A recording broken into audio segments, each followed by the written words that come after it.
എല്ലാം അപ്രത്യക്ഷമായി, ദൈവം മാത്രം ബാക്കിയായി. വിശുദ്ധ റീത്ത കോൺവെന്റ് ചാപ്പലിലെ തൻ്റെ പ്രാർത്ഥനാനുഭവം 2 വരിയിൽ ഇങ്ങനെ കുറിച്ചു: പിന്നെ ഞാൻ പൂർണ്ണമായും അപ്രത്യക്ഷമായി, ഈശോ പൂർണ്ണമായും പ്രത്യക്ഷമായി, ഇരുട്ടുമാറി, വെട്ടം നിറഞ്ഞു. മഠത്തിലെ ചാപ്പലുകൾ വെട്ടത്തിൻ്റെ മുറികളായി നിറയേണ്ടവയാണ്.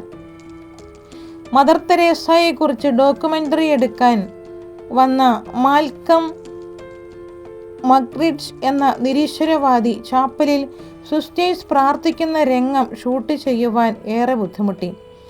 അരണ്ട വെളിച്ചത്തിൽ വീഡിയോ വളരെ അവ്യക്തമായിരിക്കുമെന്ന് അദ്ദേഹത്തിന് ഉറപ്പായിരുന്നു. പക്ഷേ ഫിലിം ഡെവലപ്പ് ചെയ്ത് കഴിഞ്ഞപ്പോൾ ഏറ്റവും പ്രകാശം നിറഞ്ഞ വീഡിയോ ദൃശ്യങ്ങൾ ചാപ്പലിലെ ദൃശ്യങ്ങളായിരുന്നു. അമ്പരന്നു പോയ മാൽക്കം അതോടെ വിശ്വാസിയായി മാനസാന്തരപ്പെട്ടു. താമസിയാതെ അദ്ദേഹം കത്തോലിക്കനുമായി. അദ്ദേഹം എഴുതി: മദർ തെരേസയെ പോലെ കുർബാനയിൽ പങ്കെടുക്കുന്നതിൻ്റെ ആനന്ദം അനുഭവിക്കാനാണ് ഞാൻ കത്തോലിക്കനായത്. കവിത തുളുമ്പുന്ന ഭാഷയിൽ അദ്ദേഹം ഇങ്ങനെ കൂടി കുറിച്ചു: ഒരു വിരുന്നുമേശയിൽ അനേക നാളുകളായി എനിക്ക് വേണ്ടി ഒഴിച്ചിട്ടിരുന്ന ഇരിപ്പിടത്തിലേക്ക് എത്തിച്ചേരുന്നത് പോലെയാണ് ഞാൻ കത്തോലിക്ക സഭയിലേക്ക് എത്തിച്ചേർന്നത്.